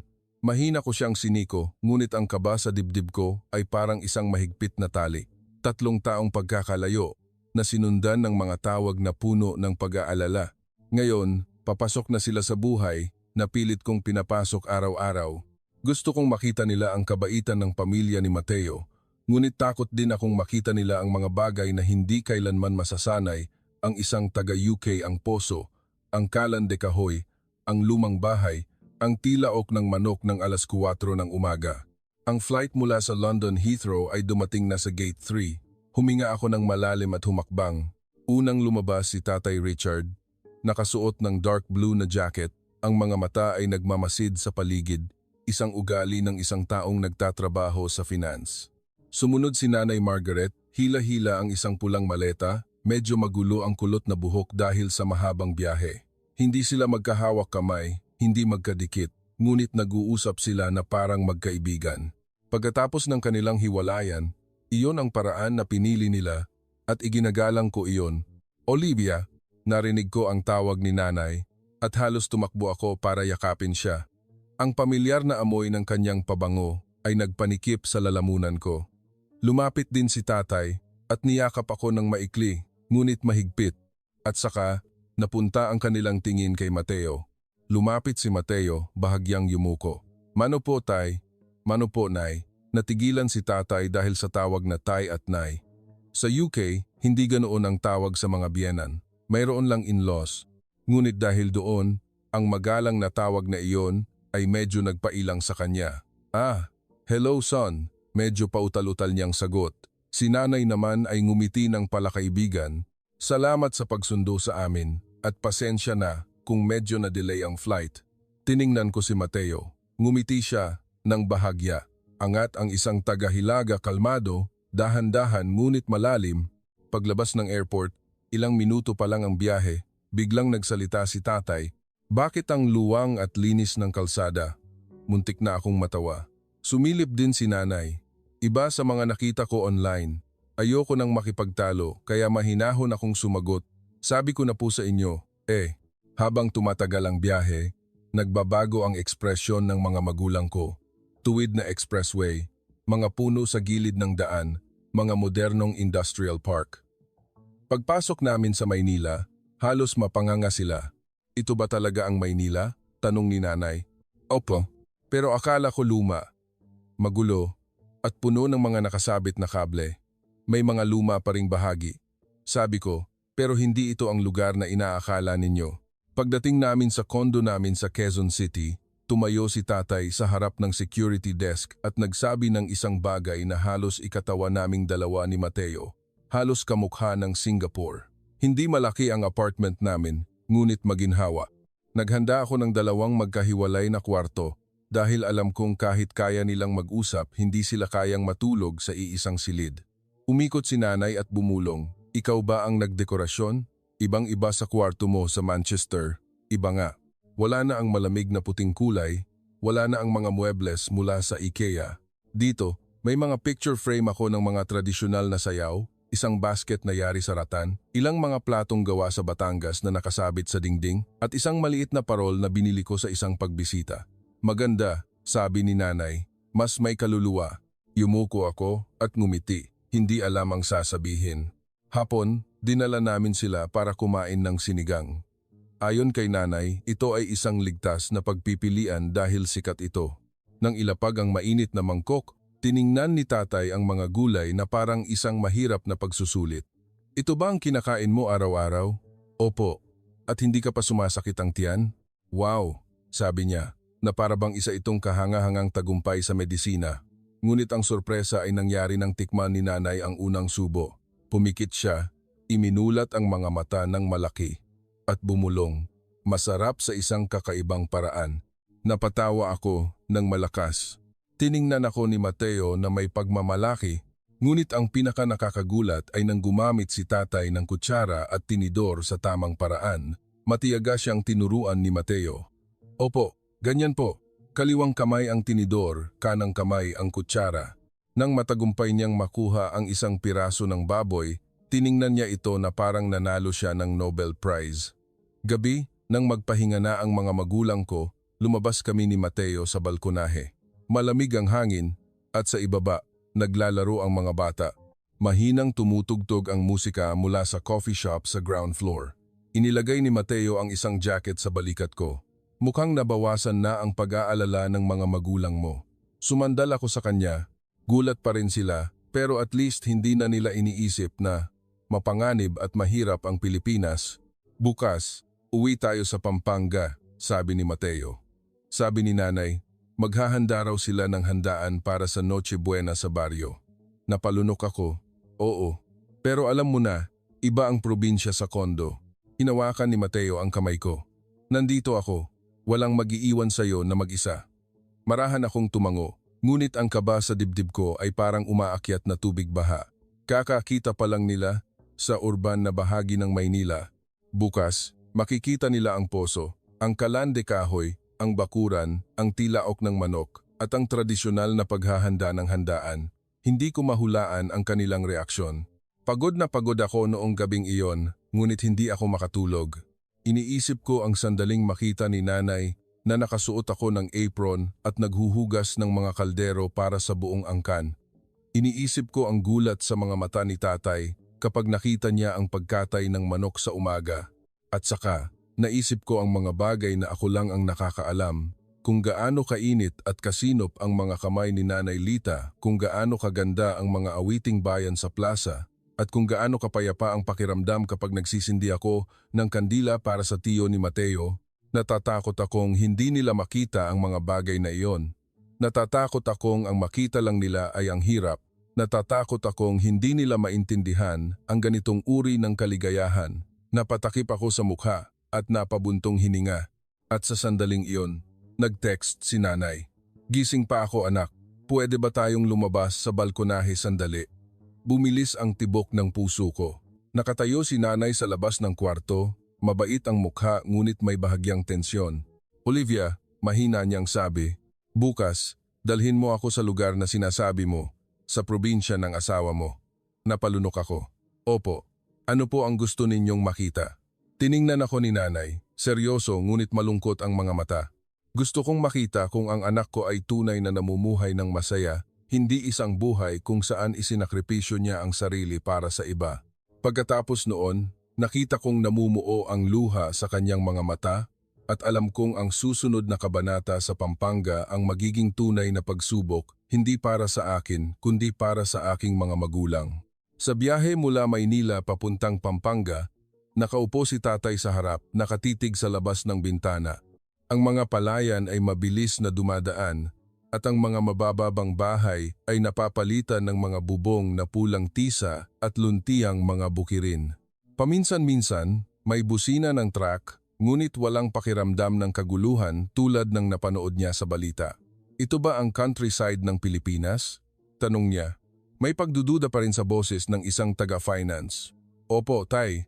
Hindi pa po tayo nakakarating sa baryo. Liliko pa po tayo sa mas maliit na kalsada. Nanlaki ang mga mata ni nanay. Sigurado ka bang hindi ka pinapahirapan dito? Napangiti ako dahil alam kong iniisip niya ang mga imahe ng isang aping Asyanong manugang. Marami po akong ginagawa, dahan-dahan kong sabi, pero hindi po ako pinipilit. Gusto ko po itong gawin. Pareho silang nanahimik. Nakita ko si Mateo na sumulyap sa akin sa salamin, ang mga matay nagbibigay lakas. Nang lumiko ang sasakyan sa isang maliit na sementadong daan na may mga palaisdaan sa magkabilang gilid at ilang mga kalabaw na nagpapahinga, narinig kong huminga ng malalim si nanay. Lumitaw ang lumang bahay, ang bakurang pulang ladrilyo, ang puno ng suha sa isang sulok at mga paso ng dilaw na bulaklak. Sa beranda, naghihintay si Nanay Lita, pinupunasan ang kamay sa apron. Itinayo ni Tatay Romy ang kanyang motorsiklo at lumabas, ang mukha'y kayumanggi ngunit mabait. Nay tay, nandito na po kami, sabay naming sabi ni Mateo. Ngumiti ng malapad si Nanay Lita. Nandito na pala kayo, ito na siguro ang mga magulang ni Olivia. Isinalin ko at ipinakilala sila. Dad, this is my mother-in-law, Mrs. Lita, and this is my father-in-law, Mr. Romy. Nakipagkamay ang mga magulang ko. Bahagyang yumuko si Nanay Lita, hindi nawawala ang ngiti. Nakita kong medyo natigilan si nanay sa magalang na kilos na iyon na para bang hindi siya sanay na binabati ng isang mas matanda sa kanya. Welcome to our home, sabi ni Tatay Romy sa mabagal ngunit malinaw na Ingles at saka lumingon sa akin. Pinraktis ko yan ng ilang araw. Napatawa ako. Nanlaki ang mga mata ni nanay. He speaks English. Ilang pangungusap lang po, paliwanag ko. Sabi niya, kailangan niyang sabihin ng welcome ng maayos. Ang tingin ni nanay ay medyo lumambot. Bago pa man sila makapag-usap, tumakbo na si Tita Sabel mula sa kabilang bahay may hawak na sandok. Oh, nasaan na yung kana? Tamang-tama ang dating nyo. Maghahanda tayo ng Noche Buena para sa buong angkan. Napangiti ako at isinalin ito sa mas magaan na paraan para kay nanay. She says it's good timing. Today, we're preparing a big family meal. Isang oras ang lumipas, nakasuot na ako ng apron sa isang makeshift na kusina sa labas. Kalan de kahoy, usok, tunog ng paghihiwa ng karne, kumukulong tubig. Isang grupo ng mga babae ang nakapalibot sa isang mahabang mesa. Naghihiwa ng gulay, nagmamarinade ng karne, nagbabalot ng lumpia. Itinuro ni Tita Sabel, Olivia, himayin mo tong mga gulay para sa akin. Alisin mo yung matatandang dahon, ha? Huwag kang manghinayang. Yumuko ako sa batya ng mga gulay, ang mga kamay ko ay mabilis na gumagalaw na para bang ginagawa ko na ito mula pagkabata. Noong una, nahirapan ako, pero noon pa yon. Ngayon, alam ko na kung paano paghiwalayin ang mga dahon ng kinchay, pumili ng mga sariwang dahon ng sili at hugasan ng 3 beses. Naramdaman ko ang tingin ng isang tao mula sa malayo. Tumingala ako at nakita si nanay na nakatayo sa beranda, may hawak na tasa ng tsaa, nakatingin sa akin na para akong ibang tao. Ngumiti ako at itinaas ang mga gulay. Mom, wanna help? Pilit nang ngumiti si nanay. Go on, I'll just watch for now. Hanggang sa lumabas ang manok, isang tandang na nakatali ang mga paa, pumapagaspas ang mga pakpak. Tumakbo si Nika at sumigaw, Ate Olivia, labas po kayo, manood po tayo ng katay ng manok, masaya po. Nagulat si nanay. Katay ng ano? Bago ko pa maipaliwanag, umalingaw-ngaw ang isang malakas na tunog. Hinawakan ng mahigpit ang manok at kumislap ang isang itak. Nakita kong tumalikod si nanay, namumutla. Si tatay naman, nasanay ng kumain ng iba't ibang uri ng karne sa mga mamahaling restaurant ay nanatiling nakatayo at maingat na nagmamasid. Ilang sandali pa, mahina siyang nagsabi sa akin, at least, I know it was healthy before it was killed. In the UK, everything is wrapped in plastic. You don't know what it is. Tiningnan ko siya, hindi inaasahan, na isang positibong komento ang unang lalabas sa bibig niya. Iba si nanay. Hinila niya ako papasok sa bahay. Olivia, are you okay? Are you not being forced to do things you don't want to do? Pinunasan ko ang kamay ko at tiningnan siya ng diretso sa mata. Mom, I choose to do these things. It's not like my old job, where I worked day and night to boost sales for a fast food chain without knowing what I was living for. Here, the food I cook, I know where it goes. It feeds an entire family. Nanahimik si nanay. Alam kong hindi pa niya lubos na nauunawaan, pero at least nakinig siya. Tanghali, inihay na ang handaan. 4 na mesa para sa mga babae, 5 para sa mga lalaki, at ang mga bata ay nagtatakbuhan. Sumama ako kay Nanay Lita para anyayahan ang bawat tita at tito. Kain po tayo. Ang punto ko ay medyo banyaga, ngunit nagtawanan sila. Ang galing na magsalita ng manugang na kana. Ipinakilala ko ang mga magulang ko, nagpapaliwanag sa 2 wika. Inaya ni Tatay Romy si Tatay Richard sa mesa ng mga lalaki at binigyan siya ng isang baso ng lambanog. Inom ka nito para mainitan ka. At saka lumingon sa akin. Isalin mo yan, anak. Sumimangot si Tatay Richard nang tikman ang alak. Isang bagay na siguradong hindi niya pa nainom sa London. Ngunit ngumiti siya. Strong, but honest. Sabi niya, sumesenyas na masarap. Sa mesa ng mga babae, binigyan ni Nanay Lita si Nanay Margaret ng isang piraso ng ginintuang lumpia. Tikman niyo po to. Ako po mismo ang nagbalot niyan. Isinalin ko. Tikim ni Nanay Margaret at kumislap ang kanyang mga mata. Delicious. Really, I mean it. Sumingit si Tita Sabel. Mas masarap pa yan sa mga fast food nyo? Nagtawanan ang buong mesa. Namula ako, ngunit hindi ako nahiya. Sa halip naramdaman ko ang pagiging pamilyar. Hapon, ang bakuran ay naging isang bukas na sala. Naglabas ng gitara at speaker ang mga pinsan at nagsimulang kumanta. Isang tito naman ang kumuha ng mikropono at nagpatugtog ng mga awiting bayan. Umalingaw-ngaw ang malambot na himig.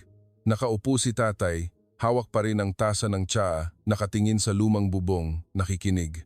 Alam kong sa isip niya, nagkukumpara siya hindi ng yaman, kundi ng pakiramdam. Lagi po naming kinakantayan kapag may pagtitipon, sabi ko, para po itong paalala na lahat kami ay may lugar na babalikan. Marahang tumango si tatay. Sa UK, bawat isa ay umuuwi sa sariling bahay. Isasara ang pinto at tapos na. Minsan, nakakalimutan ko na kung ano ang pakiramdam ng pagiging kabilang. Ang mga salitang iyon ay nagpanikip sa dibdib ko. Naalala ko ang mga hapunan sa Manchester ako lang, ang Netflix, at isang kahon ng pritong manok. Ngayon, napapaligiran ako ng mga tao, tawanan, tunog ng mga plato, at mga batang nagtatakbuhan. Alam kong nagbago na ako, hindi ipinagpalit ang kaginhawahan sa hirap, kundi ang kalungkutan sa isang malaking pamilya. Dapit hapon, nagboluntaryo si nanay na maghugas ng plato. Kung ikukuwento ko ito sa mga dati niyang kasamahan sa London, iisipin nilang nagbibiro ako. Ganito karaming plato, hinuhugasan lang ng kamay? Tanong niya, habang itinaas ang manggas ng damit. Opo, sabi ko, habang inaabutan siya ng espongha. Pero hindi niyo po kailangang gawin yan. Pwede po kayong magpahinga. Umiling si nanay, I've watched enough. Besides, I am the mother of the asawa ng panganay, right? Sinabi niya iyon ng pabiro. Naramdaman kong namumuo ang luha sa aking mga mata. Nakatayo kami sa harap ng isang malaking lababo. Sa tabi namin, maingat na inaayos ni Nanay Lita ang mga nahugasang plato. Paminsan-minsan, sumusulyap siya kay nanay at ngumingiti. Ang sipag niyo naman po. Sa unang beses, ganito na. Sa susunod, para na kayong taga rito. Isinalin ko at ngumiti si nanay. Sa unang pagkakataon, hindi napilit ang kanyang ngiti. Nang dumilim, nagtipo ng pamilya para sa simbang gabi sa simbahan ng bayan, mga parol, banderitas at amoy ng insenso. Nakatayo si tatay, pinagmamasdan ng mga lumang rebulto at mga nakaukit na salita. Mahina siyang nagtanong, "Naiintindihan mo ba lahat ng nakasulat dito?" "Hindi po lahat, pero naiintindihan ko po ang kahulugan," sagot ko. Para itong mga hindi nakasulat na batas na sinusunod ng buong baryo. Tumango si tatay, walang sinabi. Pabalik, bigla akong hinila ni nanay para mapahiwalay kami kina Mateo at tatay. Sa ilalim ng dilaw na ilaw ng poste, mahina ngunit malinaw ang kanyang boses. "Olivia." "Po, you look so different from the girl in Manchester." Napalunok ako. Different in a good or bad way? Tinitigan niya ako ng matagal. "It's hard to say, but here, your eyes are brighter." When you smile, it's not the same smile you had while hugging your laptop with a box of cold fast food. Napatawa ako, ngunit kusa nang tumulo ang mga luha ko. Nanahimik si Nanay Sandali at idinugtong na parang umamin. I was so afraid you were trapped in this life of a daughter-in-law. But today, I feel like I'm the one who's outdated. Ang tunog ng mga kuliglig ay umalingaw-ngaw. Hindi ako lumingon. Hinigpitan ko lang ang hawak sa kamay niya at saka bumitaw siya ng isang napakahinang pangungusap na para bang para sa sarili niya. Maybe we didn't understand anything about this country. And maybe we didn't understand anything about our own daughter. Tumingala ako. Sa dilim, nakita kong bahagyang natigilan si tatay sa unahan na para bang narinig niya, ngunit hindi siya lumingon. Noong gabing iyon, habang nakahiga sa isang kamang kahoy, naririnig ang hangin sa siwang ng bintana. Alam kong isang hindi nakikitang pader sa pagitan namin ng mga magulang ko ang nabasag na. Hindi pa nila nasasabi lahat. Hindi pa humihingi ng paumanhin, ngunit darating din iyon. At naramdaman kong ang pinakamalaking pagbabago ay mangyayari hindi sa probinsya, kundi sa Maynila, kung saan makikita nila ang pang-araw-araw na buhay naming mag-asawa ng isang pamilyang British-Filipino. Ipinikit ko ang mga mata ko, naririnig ang tilaok ng manok sa dikalayuan. Sa dilim, ngumiti ako. Isang malaking alon ang paparating sa kanilang mga puso. Kinaumagahan, nang lisanin namin ang probinsya para bumalik sa Maynila, ramdam kong mas tahimik ang mga magulang ko. Hindi ito pagkainis, kundi para silang nagpoproseso ng napakaraming impormasyon tungkol sa isang mundong hindi nila inakalang papasukin. Habang nasa biyahe, biglang nagsalita si Nanay. Olivia, noong una, nanibago ako, pero may naramdaman akong init. Tiningnan ko ang kanyang kamay. Hindi siya ang tipo ng taong madaling maglabas ng emosyon. Ngunit ngayon, nagsalita siya na parang isang taong natututumuli. Hinigpitan ko ang kamay niya. Masaya po akong naramdaman niyo yon. Si tatay, na nakaupo sa harap, ay nakatingin lang sa daan, ngunit nakita kong mas relax na ang kanyang mga balikat.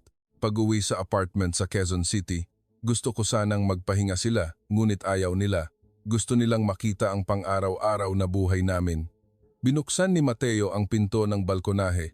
Mamayang hapon po, may Christmas bazaar sa baba. Gusto niyo po bang bumaba? Lumingon si tatay. Kailangan ba ng cash o pwedeng card? Napatawa ako. Cash po ang karamihan, pero pwede rin pong mag-scan ng QR code. Tinaasan ako ng kilay ni tatay. Mas popular pa pala ang QR payment dito kaysa sa London. Opo, matagal na pong ginagamit ng mga maliliit na tindahan.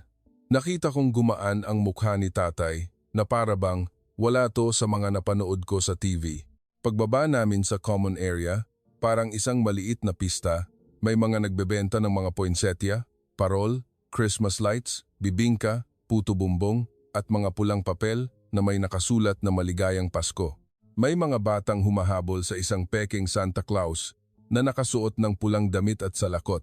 Huminto si Nanay sa isang tindahan ng mga parol. Ang gaganda, napakalambot ng mga kulay. Ipinaliwanag ni Mateo ang kahulugan ng bawat disenyo. Si tatay naman ay nasa isang tindahan ng mga wood carving, tanong ng tanong. Ito ba ay mano-manong inukit? Gaano katagal gawin? Isinalin ko. Ngumiti ang tindero. 10 taon na po akong gumagawa nito, sir. Isang piraso, kalahating araw. Medyo mahal lang ngayon kasi Pasko. Tumawa ng malakas si tatay. Kung ito ang mahal nyo tuwing Pasko, mas mura pa rin ito kaysa sa London. Narinig ko iyon at gumaan ang pakiramdam ko. Gabi. Nagluto ako ng maliit na Noche Buena para sa aming 4. Habang naghihiwa ako ng sibuyas, narinig kong nag-uusap sina nanay at tatay sa sala. Margaret, dapat ba nating pagsabihan siya? Sobra na ang ginagawa niya. Richard, hindi mo ba nakikitang mas masaya siya? Pero nag-aalala ako. Lalabas sana ako, ngunit hinawakan ni Mateo ang siko ko. Hayaan mo silang mag-usap muna, saka ka na nila kakausapin. Tumango ako at bumalik sa kusina.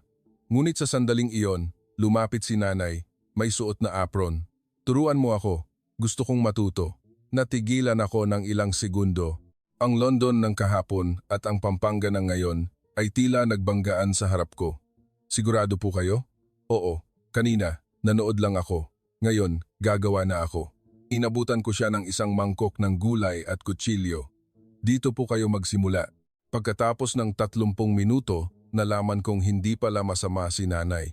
Hindi kasing galing ni Nanay Lita, ngunit hindi rin lampa tulad ko noong bago pa lang ako sa Pilipinas. Si tatay naman ay nanonood ng YouTube tutorial kung paano magbalot ng lumpia, muntik ko nang mabitawan ng kutsilyo. Nang maihain ang pagkain, tiningnan ng mga magulang ko ang mesa na puno ng pagkaing Pilipino. Pritong lumpia, adobo, sinigang, at suman na ipinadala ni Nanay Lita. Kumain si nanay ng isang piraso ng adobo. Oh my God, mas masarap pa to sa restaurant. Walang tigil na tumango si tatay. Malinamnam, malasa, at mabango. Wala pa akong natikmang ganito. At saka nangyari ang isang maliit na himala. Si tatay, na sanay uminom ng white wine, ay kinuha ang baso ng lambanog na inabot ni Mateo, inamoy at tinikman. Nagliwanag ang mukha niya. Wow, malakas pero malinis. Not bad. Kung narinig ito ni Tatay Romy, siguradong tatango siya. Alak ng probinsya, hindi biro. Pagkatapos kumain, may isang maliit na insidente. Nag-organisa ang kondo ng general cleaning bago ang Pasko pagwawalis ng pasilyo, paglilinis ng elevator. Bumaba ako para tumulong sandali. Ngunit pagbalik ko, nakita ko ang isang hindi kapani-paniwalang eksena. Si tatay ay may hawak na walis, nagwawalis ng pasilyo. Si nanay naman ay nagtutupi ng mga plastik na upuan. Natigilan ako. Anong ginagawa niyo? Tumingala si tatay. Medyo namumula sa pagod.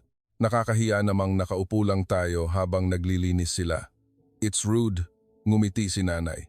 Dito, lahat tumutulong. Walang class distinction. Kakaiba, pero kaaya-aya. Gusto kong umiyak. Hindi ko alam kung sa saya, sa emosyon, o sa pagmamalaki. Lumapit si Mateo at inakbayan ako. Ang bait ng pamilya mo, bumulong ako.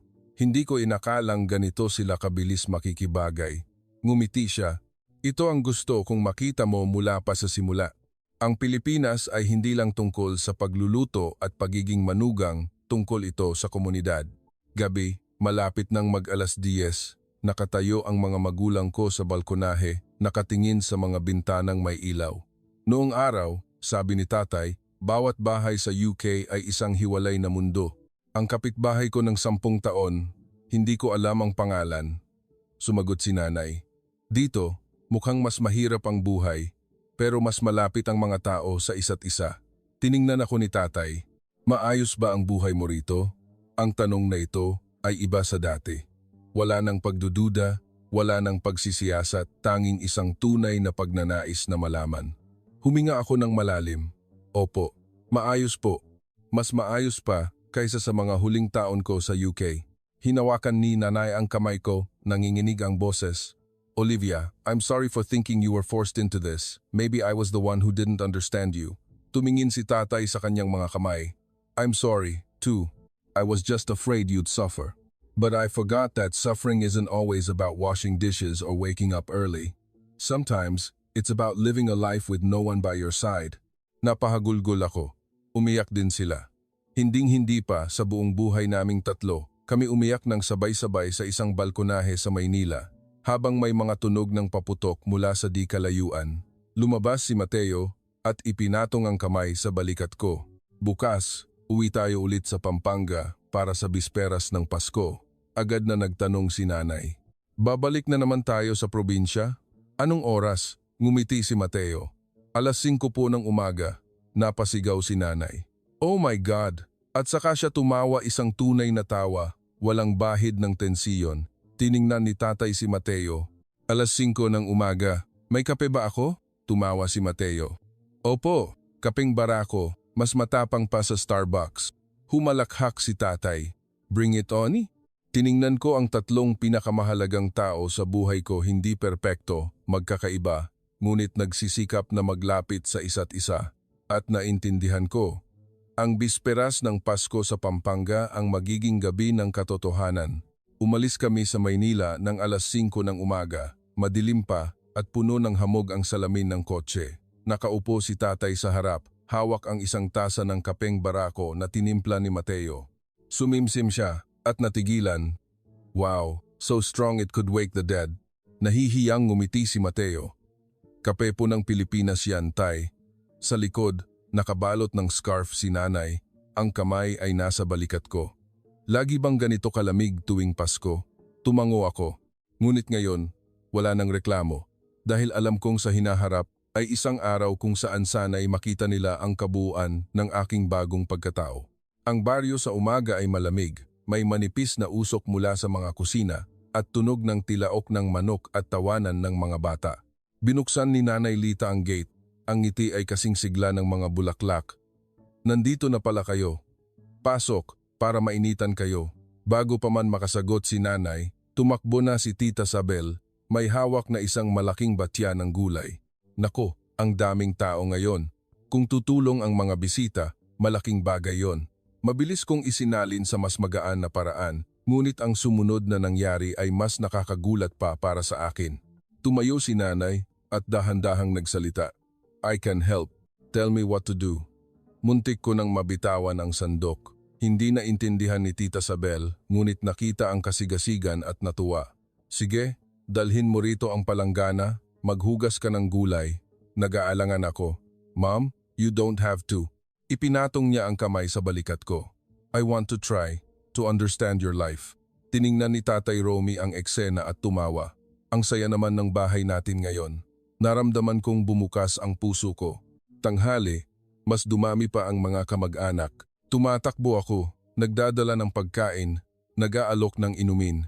Pagbalik ko sa bakuran, natigilan ako. Nakaupo si tatay, pinapanood ang mga lalaki na naghahanda ng mga alay. Si nanay naman ay nakaupo sa tabi ni Nanay Lita, nagbabalot ng lumpia. Ngumingiti si Nanay Lita, tinuturuan si nanay kung paano higpitan ang pagkakabalot. Ganyan nga po, dapat masikip para malutong. Nakita kong kumislap ang mga mata ni nanay na parang isang batang natututo. Lita, you are so skilled, sabi ni nanay sa isang malambing na boses na hindi ko pa narinig. In the UK, we don't have this feeling of cooking for an entire clan. Tumawa si Nanay Lita. Akala ko mahirap magkaroon ng manugang na kana, masaya pala. Nakatayo lang ako. May isang bagay na dumadaloy sa pagitan ng dalawang babae na hindi na kailangan ng salita. Gabi, nagliwanag ang plaza ng bayan, mga parol, amoy ng bagong lutong suman at insenso. Ang mga awiting bayan ay humalo sa ingay ng mga batang nagtatakbuhan. Pinaupo ang mga magulang ko sa unahan. Inaalok sila ng tsaa at kakanin. Lahat ay mausisa sa mga magulang na kana ng manugang na kana. Nakaupo ako sa tabi ni Mateo. Mahigpit ang hawak niya sa kamay ko. At saka, nagsimulang kumanta ang mga awit. Atin ko pong singsing. Narinig ko na ito ng maraming beses. Ngunit ngayong gabi, iba ang tunog nito. Siguro dahil nandito ang mga magulang ko.